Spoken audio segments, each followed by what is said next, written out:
Hey guys, this is Tom Taylor from Rock News Desk back with you for another Kiss story.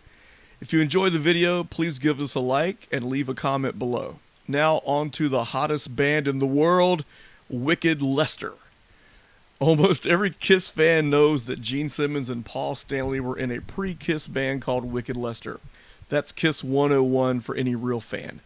The original band, consisting of Paul Stanley under the name Stanley Eisen, Gene Simmons under the name Gene Klein, Steve Coronel, Brooke Ostrander, and Joe Davidson, formed in 1970 under the name Rainbow.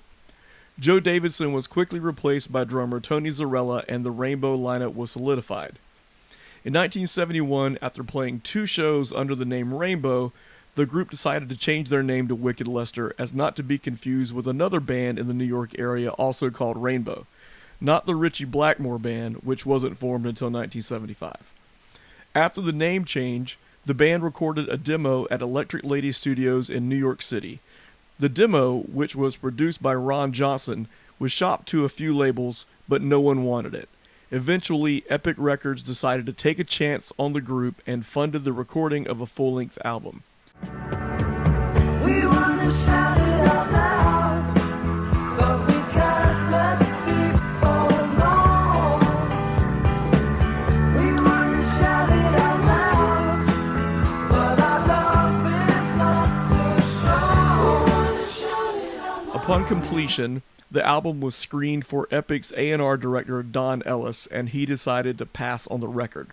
Reports actually said he hated it. Gene and Paul have stated several times over the years that they were the ones not happy with the record and decided to walk away from the record deal. But most evidence points towards Epic Records declining to release it.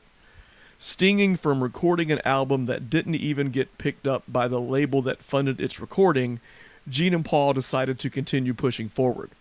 They thought part of the problem was their image, or lack thereof, and decided it was time for an overhaul.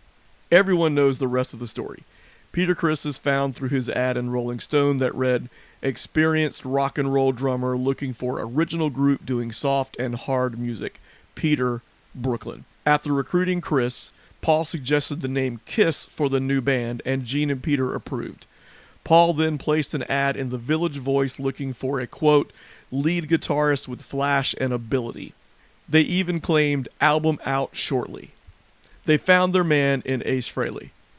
Paul is on the record as saying the ad read flash and balls, but apparently the Village Voice wouldn't print that, so flash and ability is what they ended up searching for. But where did that original name come from? How did the band come up with the name Wicked Lester? Well, in 1984, Gene finally gave the fans that information.